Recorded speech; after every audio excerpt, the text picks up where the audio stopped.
Welcome students, Namaskar, Adab, Sat Shri Akal. Welcome to MS Classes Presents Lockdown Classes.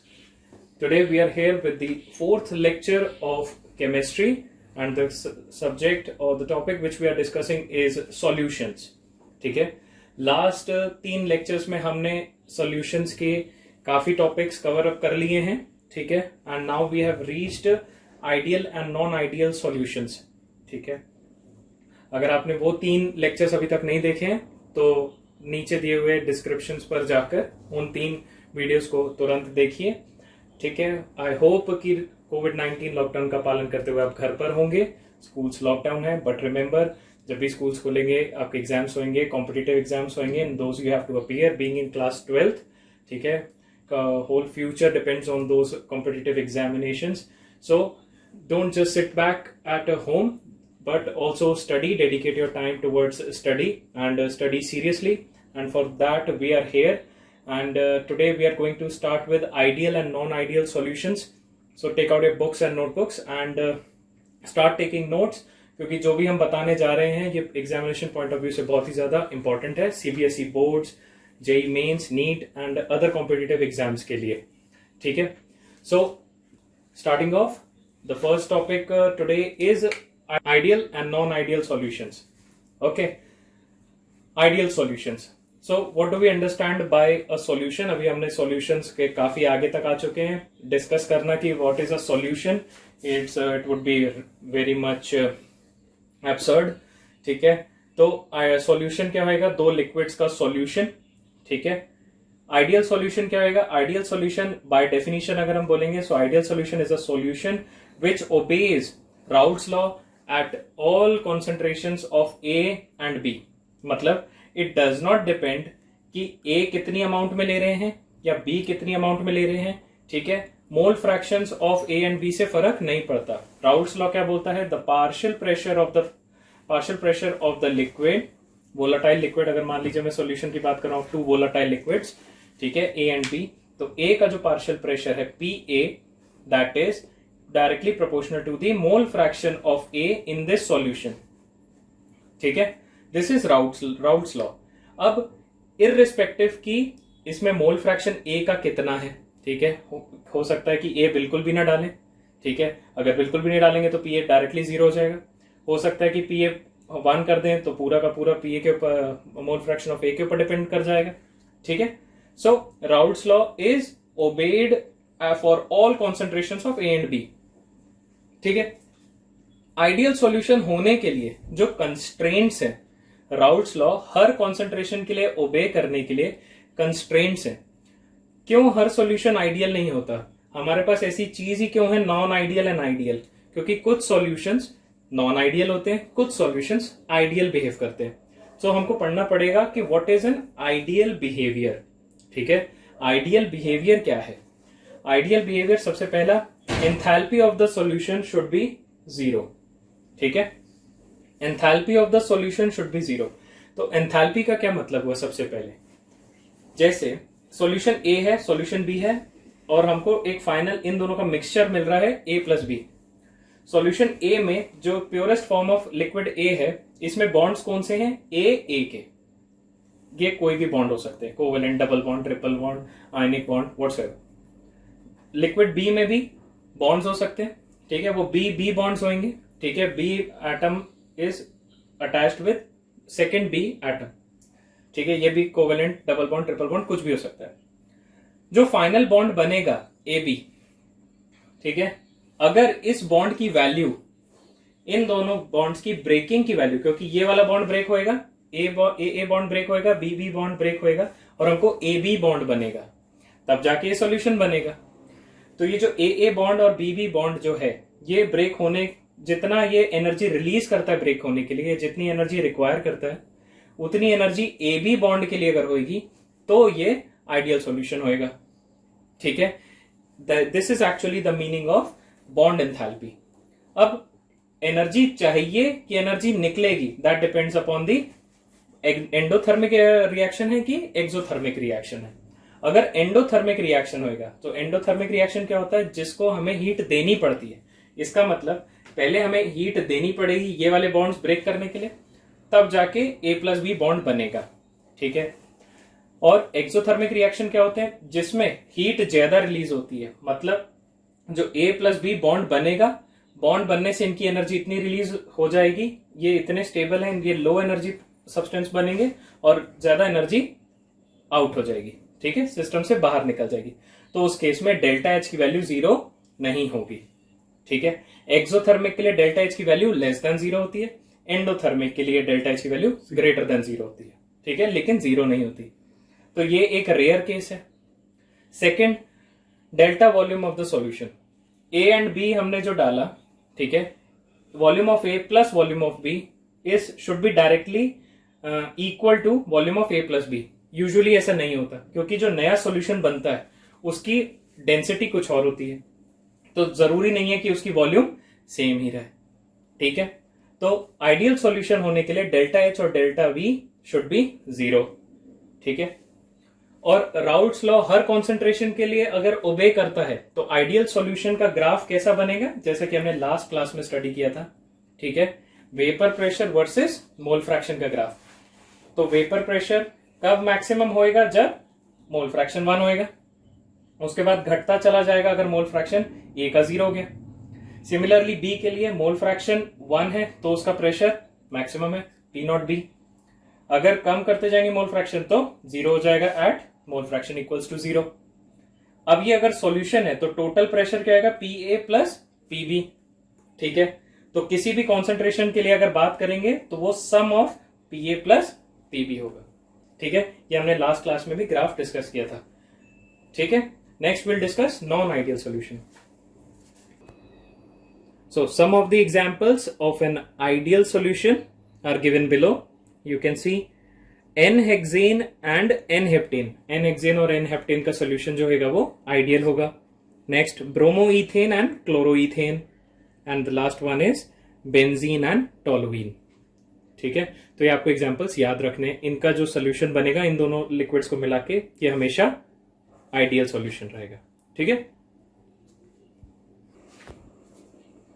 Okay, so next we are going to discuss non ideal solutions, ठीक है। तो सबसे पहले solution में अगर मान लीजिए हमारे पास liquid A, purest form of a liquid है, इसके ऊपर जो इसका पार्शियल प्रेशर रहेगा इसको हम बोलेंगे एब्सोल्यूट प्रेशर P0A, ठीक है। इसके अंदर जो बॉन्ड्स रहेंगे वो ए टाइप के रहेंगे। ऐसे लिक्विड बी है, ये प्योरेस्ट फॉर्म ऑफ बी है, इसका जो प्रेशर रहेगा वो P0B रहेगा, एब्सोल्यूट प्रेशर। सिमिलरली जो इन दोनों का सॉल्यूशन बना उसमें लिक्विड होगा AB, उसके ऊपर पार्शियल प्रेशर्स कौन कौन से होंगे, PA एंड PB, ठीक है। ये PA एंड PB हम राउल्ट्स लॉ से निकालते हैं because PA is directly proportional to the mole fraction of A in the solution AB, ठीक है। अब यहां पर हम बात कर रहे हैं कि A बॉन्ड है, यहां पर B बॉन्ड है, वहां पे AB इंटरैक्शन है, ठीक है, इंटरमोलिकुलर इंटरैक्शन, ठीक है। ये जरूरी नहीं है बॉन्ड ही बने, इसको हम इंटरैक्शन भी बोल सकते हैं, ठीक है, इंटरमोलिकुलर इंटरैक्शन, ठीक है। इंटरमोलिकुलर मतलब molecule A and molecule B के बीच में जो फोर्स ऑपरेट होएगा उसको हम बोलेंगे इंटरमोलिकुलर इंटरैक्शन, ठीक है। जैसे इंटरनेशनल होता है, एक नेशन और दूसरे नेशन के बीच का मैच। इंट्रा नेशन कौन सा होता है, जो एक नेशन के अंदर ही दो स्टेट्स का, जैसे रणजी ट्रॉफी, ठीक है, दैट इज इंट्रा नेशन। और इंटरनेशनल वर्ल्ड कप जैसे हो गए, ठीक है। तो ये इंटरमोलिकुलर फोर्सेस ऑपरेट हो रहे हैं यहाँ पे, ठीक है। हमने डाल्टन्स लॉ से पढ़ा था कि PT is equal to PA plus PB, ठीक है। Vapour pressures of A and B gives the total pressure, ठीक है। अच्छा, अब क्या बात है, ये तो मैथमेटिकल वे आउट हो गया इसको कैलकुलेट करने का, ठीक है। तो हमने P एक्सपेरिमेंटल देखा और P कैलकुलेटेड देखा, ठीक है। P एक्सपेरिमेंटल मतलब जब हमने एक्चुअली इन दोनों को सॉल्यूशंस को बनाया, ठीक है, A और B को मिक्स किया, सॉल्यूशन बनाया और यहाँ पे कैलकुलेट करा प्रेशर कितना है, ठीक है। और एक हमने राउल्ट्स लॉ लगा के डाल्टन्स इक्वेशन में डाल के फॉर्मूला लगा के आंसर निकाला। तो P एक्सपेरिमेंटल अगर इक्वल टू P कैलकुलेटेड हो तो सीधी सी बात है कि सॉल्यूशन आइडियल है, ठीक है। वो सारे लॉज को ओबे कर रहा है। हमने अभी पढ़ा ही था कि राउल्ट्स लॉ को अगर हर कॉन्सेंट्रेशन के लिए ओबे करेगा तो वो आइडियल सॉल्यूशन होगा। अगर नहीं कर रहा है इसीलिए तो नॉन आइडियल सॉल्यूशन आई। तो जो नहीं करे, एक्सपेरिमेंटल और कैलकुलेटेड इक्वल अगर नहीं आए तो that is known as non ideal solution. तो ये राउल्ट्स लॉ को ओबे नहीं करता। अगर ओबे नहीं करता तो दो प्रकार से करेगा, या तो एक्सपेरिमेंटल वैल्यू कैलकुलेटेड वैल्यू से ऊपर आएगी या एक्सपेरिमेंटल वैल्यू कैलकुलेटेड वैल्यू से कम आएगी। सीधी बात है, अगर कोई चीज टैली नहीं कर रही है, दो वैल्यूज अगर नहीं टैली कर रही है, इक्वल नहीं हो रही है, तो या तो वो वैल्यू उससे ज्यादा होगी या तो उससे वैल्यू कम होगी। तो उसको हम बोलेंगे पॉजिटिव डिविएशन और नेगेटिव डिविएशन। ये डिविएशंस की दो प्रकार हो गई, ठीक है, या तो ज्यादा आएगा या तो कम आएगा। अगर एक्सपेरिमेंटल वैल्यू ज्यादा आ रही है, एक्सपेरिमेंटल वैल्यू अगर ज्यादा आ रही है, इसका क्या मतलब हुआ कि जो कैलकुलेटेड प्रेशर है वो ज्यादा है, और करेक्शन, जो एक्सपेरिमेंटल प्रेशर है वो ज्यादा है और कैलकुलेटेड प्रेशर कम है, ठीक है। तो ऐसी क्या बात है कि हमारी कैलकुलेशन में मिस्टेक हो रही है? तो कैलकुलेशन में मिस्टेक नहीं हो रही है। यहां पर वही बात आई जो हमने सबसे पहले इंटरमोलिकुलर फोर्सेस की बात करी थी। तो हुआ क्या है, जो हमने लास्ट पढ़ा था डेल्टा एच, आइडियल सॉल्यूशन में क्या होता है, डेल्टा एच 0 होता है। वो क्यों हो रहा था? क्योंकि ए का इंटरैक्शन बी का interaction was same as A B interaction. लेकिन अब क्या हुआ, अगर ए का इंटरैक्शन और बी का इंटरैक्शन स्ट्रांग है with respect to A B का इंटरैक्शन, तो इसका क्या मतलब हुआ, अब ए और बी वोलाटाइल लिक्विड्स अपना बॉन्ड इजीली ब्रेक करके ज्यादा इवेपोरेट हो सकते हैं। अगर ईज ऑफ इवेपोरेशन ज्यादा हो जाएगी, अगर ज्यादा बॉन्ड वीक हो जाएंगे तो वोलाटाइल लिक्विड ज्यादा इवेपोरेट करेंगे, ज्यादा इवेपोरेट करेंगे तो ज्यादा प्रेशर आएगा, ज्यादा प्रेशर में कंट्रीब्यूट करेंगे, पी ए और पी बी ज्यादा होंगे। तो एक्चुअल हम क्या मान रहे थे कि वो सब सेम है जो कैलकुलेशन में हम ले रहे थे, लेकिन हुआ क्या, वो बॉन्ड अब की बार वीक है with respect to the original components. इस करके कैलकुलेटेड वैल्यू जो है वो कम आई, एक्सपेरिमेंटल वैल्यू ज्यादा है। इसको हम बोलेंगे पॉजिटिव डिविएशन, ठीक है, ये कहलाएगा पॉजिटिव डिविएशन। जस्ट इसका ऑपोजिट नेगेटिव डिविएशन, मतलब एक्सपेरिमेंटल वैल्यू जो है वो कैलकुलेटेड वैल्यू से कम आई। इसका क्या मतलब हुआ कि जो ए और बी का इंटर फोर्सेस थे वो वीक थे, ठीक है। अब जो ए बी बना वो ज्यादा स्ट्रांग है, इसका मतलब वो बॉन्ड ब्रेक करने में ज्यादा एनर्जी लग रही है, तो वो इतना वोलेटाइल हो नहीं पा रहा है, वो इतना इवेपोरेट हो नहीं पा रहा है। इस करके जो प्रेशर यहां पर बिल्डअप हो रहा है वो पहले से कम हो रहा है। तो इसका मतलब कैलकुलेटेड वैल्यू जो हमने निकाली है वो ज्यादा निकाल ली है, एक्सपेरिमेंटली देखा तो वैल्यू कम है, तो ये नेगेटिव डिविएशन है। इसका रीजन अपन ने डिस्कस किया कि ए का इंटरैक्शन वीक है और ए बी का इंटरैक्शन स्ट्रांग है, ठीक है। तो हमने, ये बहुत ही इंपॉर्टेंट टॉपिक है, इसको अच्छे से समझिएगा। अगर नहीं समझ में आया तो इसको दोबारा रिवाइंड करके फिर से रिवाइज कीजिए, ठीक है। इसके ग्राफ इंपॉर्टेंट है, जैसे कि हमने आइडियल सॉल्यूशन के लिए ग्राफ स्टडी किए थे, उसमें क्या था, स्ट्रेट ग्राफ्स थे। एक वेपर प्रेशर ऑफ ए था एब्सोल्यूट, एक वेपर प्रेशर ऑफ बी था। अगर इसकी सॉल्यूशन, ये आइडियल सॉल्यूशन होता तो स्ट्रेट लाइन बनती, ठीक है। अब ये हम बना रहे हैं, अभी जितनी भी हमने स्टडी करी, जितना भी अभी हमने यहाँ पे थ्योरी सुनी, उसी के बेसिस पे क्या आप ये दोनों ग्राफ देख के बता सकते हैं कौन सा पॉजिटिव के लिए है, कौन सा नेगेटिव के लिए। तो चाहे तो आप वीडियो यहीं पे पॉज करिए, एक बार खुद एनालाइज करिए और उसके बाद मैं आपको आंसर बताता हूं। ओके, तो अगर आपने एनालाइज किया होगा तो आप बता पाएंगे कि ए पॉजिटिव के लिए है और बी नेगेटिव के लिए है। पॉजिटिव कैसे? क्योंकि ये पीटी है हमारे आइडियल के लिए, तो पीटी से मतलब ये कैलकुलेटेड वैल्यू है, अगर कैलकुलेटेड वैल्यू से ज्यादा आ रहा है तो ये पॉजिटिव डिविएशन है, और ये हमारा पीटी जो है कैलकुलेटेड वैल्यू से कम आ रहा है तो ये नेगेटिव डिविएशन है, ठीक है। ये ग्राफ एक्चुअली स्ट्रेट लाइन होना चाहिए था कैलकुलेशन के अकॉर्डिंग, बट ये ज्यादा आया। ये ग्राफ स्ट्रेट लाइन होना चाहिए था लेकिन ये कम आया, ठीक है।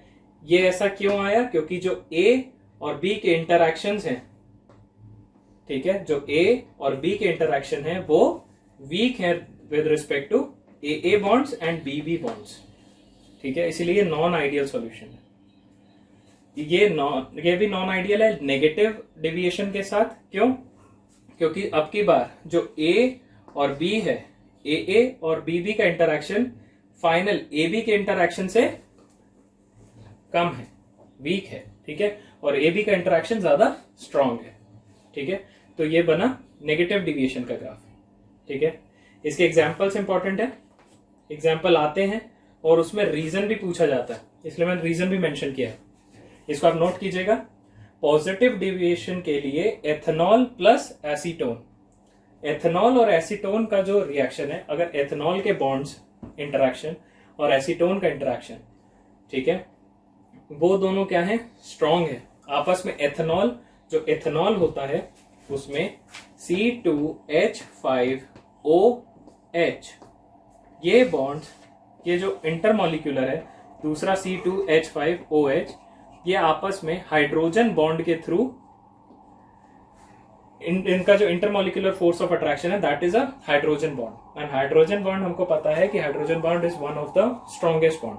जैसे कि हम ये भी जानते हैं कि H2O जो वाटर है, वाटर लिक्विड स्टेट में है just because of hydrogen bond and not because of anything else. अगर H2O अगर हम लैब में बनाएंगे तो हमेशा वो गैसियस बनेगा, just because of hydrogen bond. H2O is a liquid, ये बहुत इंपॉर्टेंट पॉइंट है, H2O, ठीक है, just because of hydrogen bond. तो यहां पर क्या था, इनिशियल एथेनॉल में इनिशियली हाइड्रोजन बॉन्ड ऑपरेट कर रहा था, लेकिन जैसे ही सॉल्यूशन में एसीटोन डाला तो इंटर मॉलिक्यूल्स के बीच में, इंटरमॉलिक्यूलर स्पेसेस में एसीटोन आ गया, जिसके करके हाइड्रोजन बॉन्ड बनने बंद हो गए। तो इनिशियली जो बॉन्ड्स थे वो स्ट्रॉन्ग थे, जो कि इथेनॉल को इतना ज्यादा वोलेटाइल नहीं होने दे रहे थे, लेकिन फाइनल एसीटोन बीच में आने के वजह से बॉन्ड्स वीक हो गए, तो वो ज्यादा वोलेटाइल बन गया, इसलिए फाइनल प्रेशर ज्यादा आ गया, ठीक है। नेक्स्ट, फिनॉल एंड एनिलीन, ये नेगेटिव डिविएशन के एग्जांपल्स हैं।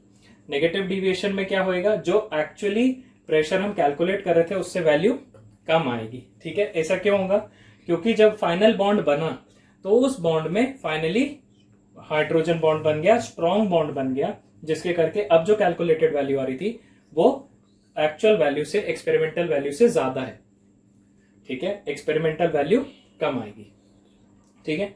इसका एग्जांपल है phenol plus aniline and chloroform plus acetone. Chloroform plus acetone, phenol plus aniline, इसके भी वही रीजन है, हाइड्रोजन बॉन्ड, कि जब इनिशियली ये दोनों ऐसे ही हैं, क्लोरोफॉर्म प्लस एसीटोन अलग अलग हैं, तो इनमें कोई हाइड्रोजन बॉन्ड नहीं है, लेकिन एज सुन एज ये सॉल्यूशन बनते हैं तो इन दोनों के बीच में हाइड्रोजन बॉन्ड बनता है, हाइड्रोजन बॉन्ड जो कि स्ट्रॉन्गर है with respect to the initial intermolecular interaction, उसके करके वोलेटिलिटी कम हो जाती है एंड प्रेशर कम हो जाता है, ठीक है। I hope this is clear, the difference between ideal and non ideal solution. Moving on further with the colligative properties and determination of molar masses. We will discuss colligative properties, ठीक है। तो colligative properties के लिए सबसे पहले हम एक phenomena पढ़ते हैं, ठीक है। क्या हो रहा है, एक हमारे पास सॉल्यूट है, ठीक है, जो कि सॉल्यूशन की पूरा आधार यही है कि एक सॉल्यूट और एक सॉल्वेंट और एक सोल्यूशन बन रहा है, ठीक है।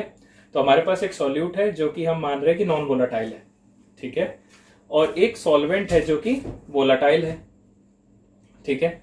जैसे ही हम इन दोनों को मिक्स करेंगे, एक सॉल्यूशन बनाएंगे, तो डेफिनेटली जो सॉल्यूशन बनेगा वो ये सॉल्वेंट के एब्सोल्यूट वोलेटिलिटी को कम कर देगा, ठीक है। एक नॉन वोलेटाइल सॉल्यूट को सॉल्वेंट में मिक्स करने से जो सॉल्यूशन बनेगा वो एक्चुअल अगर मान लीजिए बिल्कुल प्योर फॉर्म में सॉल्वेंट अगर होता तो उसका जो वेपर प्रेशर होता उससे कम हो जाएगा, ठीक है। हमें बोल सकते हैं कि इसका जो vapour pressure absolute P not B था, अब के बाद वो सॉल्यूशन में जो P बन रहा है, P टोटल आ रहा है, वो कम है, ठीक है। ऐसा क्यों हो गया, क्योंकि जो सॉल्यूट है वो सॉल्वेंट के साथ उसने इंटरमॉलिक्यूलर इंटरैक्शन किया, इंटरमॉलिक्यूलर इंटरैक्शन होने की वजह से AB की जो वोलेटिलिटी है वो कम हो गई, इसलिए जो वेपर प्रेशर ऊपर बिल्डअप हुआ वो कम हुआ, ठीक है। तो जो भी ये कॉलिगेटिव प्रॉपर्टीज है, ऐसा करने से कॉलिगेटिव प्रॉपर्टीज कौन सी होती है, properties which depend on number of solute particles present in the solution and not on the nature of the solute, ठीक है, वो कॉलिगेटिव प्रॉपर्टी। अगर ये जो जितनी भी प्रॉपर्टीज हमने यहाँ पे लिखी है, अभी हम इसको फर्दर डिस्कस करेंगे, just for understanding of the word colligative हम ये बात जान रहे हैं कि ये सॉल्यूट कोई भी हो, जस्ट डिपेंड करेगा उसके नंबर ऑफ सॉल्यूट पार्टिकल्स के ऊपर और नेचर के ऊपर डिपेंड नहीं करेगा। वो कौन सी प्रॉपर्टीज हैं, वो ये प्रॉपर्टीज हैं, ठीक है। एक एक करके हम डिस्कस करेंगे। ये बहुत ही इंपॉर्टेंट प्रॉपर्टीज हैं सीबीएसई पॉइंट ऑफ व्यू से, आप इसको 5 स्टार मार्क कर लीजिए। ठीक है, इन चारों प्रॉपर्टी में से एक ना एक न्यूमेरिकल आएगा आपको और एक फिनोमेना एक्सप्लेन करने के लिए आएगा आपको। ठीक है, सबसे इंपॉर्टेंट है ये CBSE board examination point of view से। तो सबसे पहला is relative lowering of vapour pressure. Relative lowering of vapour pressure हमको समझ में आ ही गया। अगर यहां पर बिल्डअप ही कम हो रहा है तो ये कितना बिल्डअप कम हो रहा है due to presence of a solute, ये कैलकुलेशन, ये कॉलिगेटिव प्रॉपर्टी हुई। ठीक है, अगर सॉल्यूट ज्यादा होएगा, ए और बी का इंटरेक्शन ज्यादा होएगा तो बिल्डअप कम होएगा। ठीक है, वेपर प्रेशर कम आएगा। इसी को पूछा रिलेटिव लोवरिंग। रिलेटिव का मतलब with respect to something, and what is that with respect to? With respect to absolute pure form solvent. Pure form solvent का पी नॉट बी था, अब की बार सॉल्यूशन में सॉल्यूट डाल देने की वजह से प्रेशर कितना हो गया। ठीक है, तो सॉल्यूट डाला तो कम हो गया, इसीलिए relative lowering with respect to the pure form. Next is the depression of the freezing point of the solvent. अब के बार जो सॉल्वेंट है उसमें सॉल्यूट डाल दिया और उसको फ्रीज किया। ठीक है, तो मान लीजिए वो पहले -5 डिग्री सेल्सियस पर फ्रीज हो जाता था, लेकिन अब के बार वो -8 डिग्री सेल्सियस पर फ्रीज होने लगा। ठीक है, ये फिनोमेना हम स्टडी करेंगे। ठीक है, इसकी कैलकुलेशन भी देखेंगे, फॉर्मूला भी देखेंगे और इसकी थ्योरी भी देखेंगे। Next is elevation of the boiling point. Elevation of the boiling point, solute के डाल देने से जो बॉइलिंग पॉइंट है वो इंक्रीज हो गई। पहले जैसे मान लीजिए वाटर को एग्जांपल लेते हैं, 100 डिग्री सेल्सियस पे बॉयल होता है, लेकिन नमक डाल देने से पता चला वो 105 डिग्री सेल्सियस पर बॉयल होने लगा, तो बॉइलिंग पॉइंट एलिवेट हो गई। And last is the osmotic pressure of the solution. आपने छोटी क्लासेस में ऑस्मोसिस पढ़ा होगा। ऑस्मोसिस क्या होता था? The flow of liquid from higher concentration to lower concentration. ठीक है, ये ऑस्मोसिस था through a semi permeable membrane. ठीक है, सेमी परमिएबल इसलिए क्योंकि वो वन वे डायरेक्शन का ही करती है। ऐसा कब तक होएगा? जब तक ये दोनों चीजें सेम कॉन्सेंट्रेशन पर नहीं आ जाते। ठीक है, तो ये चारों प्रॉपर्टीज में से आप सीबीएसई में कोई ना कोई क्वेश्चन जरूर आएगा। आप एक्सपेक्ट कर सकते हैं कोई भी अच्छे मार्क्स का 4 या 5 नंबर का क्वेश्चन एक्सपेक्ट कर सकते हैं। ठीक है, अब हम इनको एक एक करके डिस्कस करते हैं। Okay, so we'll start our discussion with the relative lowering of vapor pressure, the first colligative property. ठीक है, हमको पता है कि वेपर प्रेशर क्यों कम हो रहा है, क्योंकि हमने प्योर सॉल्वेंट में एक नॉन वोलेटाइल सॉल्यूट डाल दिया है, जिनके आपस के इंटरमोलिकुलर इंटरेक्शन की वजह से जो प्रेशर बिल्डअप था वेपर प्रेशर प्योर सॉल्वेंट का वो कम हो गया। ठीक है, इसको हमको निकालना है, इसकी मैथमेटिकल इक्वेशन डिराइव करनी है।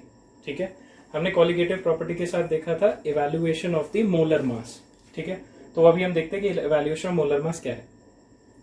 तो हमको ये पता है बाय राउल्ट्स लॉ कि P1 partial pressure is equals to P1 naught times mole fraction of the solvent in solution AB। ठीक है, ये बाय राउल्ट्स लॉ से पता है हमको। अच्छा, तो डेल्टा P1 क्या हो जाएगा? जो इसमें इस प्रेशर में और इस प्रेशर में डिफरेंस है वो डेल्टा हो जाएगा। हमको पता है कि प्रेशर लो हुआ है, इसलिए P1 नॉट माइनस P1 लिखा है। ठीक है, क्योंकि ये वाली वैल्यू बड़ी है।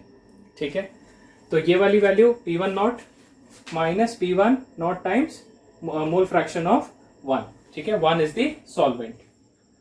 ठीक है, तो अपन लोग को ये पता है कि मोलर अगर बाइनरी सॉल्यूशन मतलब अगर सॉल्यूशन में दो ही कंपोनेंट्स हैं तो mole fraction of 1 plus mole fraction of 2 equals to 1 होएगा।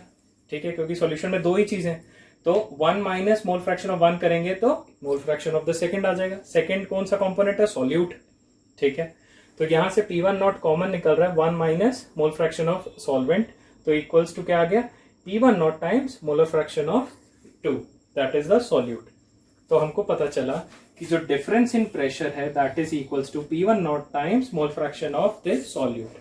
ठीक है, इससे ये क्लियर होता है कि जो भी रिडक्शन इन वेपर प्रेशर है that is completely entirely dependent upon the concentration of the solute and not on the nature of the solute. Solute कुछ भी हो, हमको उससे कोई फर्क नहीं पड़ रहा है यहाँ पे, क्योंकि यहाँ पे उसकी प्रॉपर्टी कुछ भी नहीं आ रही कंसिडरेशन में, जस्ट उसकी कॉन्सेंट्रेशन आ रही है कि कितने नंबर ऑफ पार्टिकल्स है, that is the colligative property.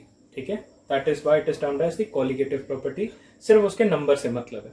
ठीक है, अब डेल्टा P1 के नीचे P1 नॉट अगर भेज देंगे तो यहाँ बचेगा मोल fraction of solute. Mole fraction of solute क्या होता है? Number of moles of solute upon number of moles of solvent plus solute. ठीक है, अब अपन को पता होता है कि सॉल्वेंट के नंबर ऑफ मोल्स बहुत ज्यादा होते हैं, ठीक है, और सॉल्यूट के बहुत कम होते हैं, इसलिए हम निग्लेक्ट कर सकते हैं। N1 is much much greater than N2, therefore it can be neglected, और हम simply P1 not, delta P1 को हमने दोबारा से P1 नॉट माइनस P1 लिख दिया upon P1 not equals to N2 divided by N1, number of moles of solute divided by number of moles of solvent. अब moles की क्या definition होती है? Weight upon molar mass, weight upon molar mass. तो weight of solute upon weight of molar mass of solute divided by weight of solvent upon molar mass of solvent.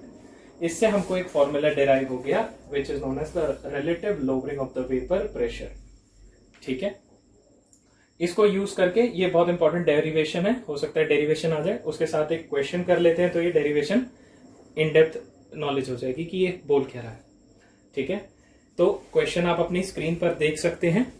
The question is the vapour pressure of a pure benzene at certain temperature is 0.850 bar.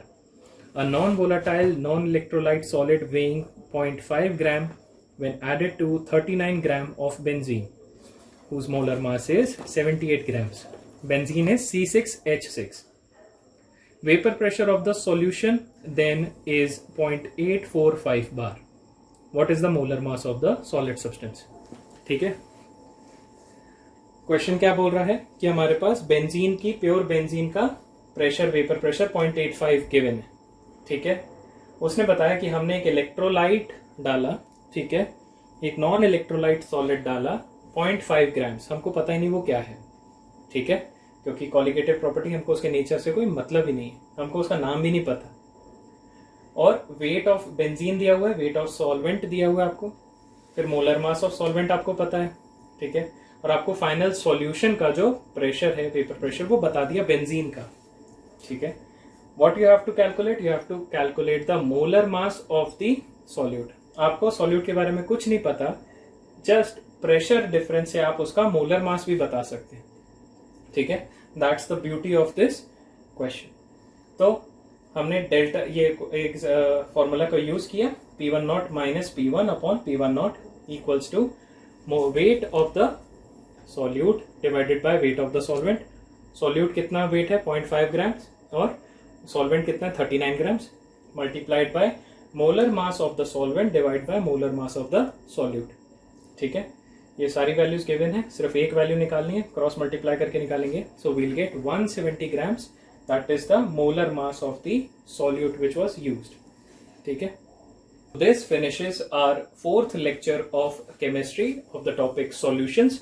The next colligative property, the three which are remaining, we'll be studying them in the next lecture.